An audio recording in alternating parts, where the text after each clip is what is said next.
Hello, this video is for anyone who would like to attract hummingbirds to their home by learning how to make your own hummingbird food. Before we begin, you'll need a few supplies: plain white sugar, a measuring cup, saucepan, funnel, and of course a hummingbird feeder.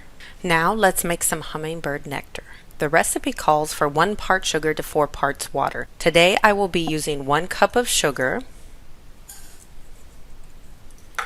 to 4 parts of water.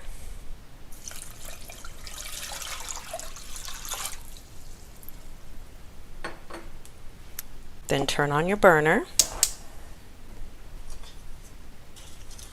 and stir until the water comes to a boil and the sugar dissolves. Then turn off the burner and move the pan off to the side to cool. And there you have it, homemade hummingbird nectar.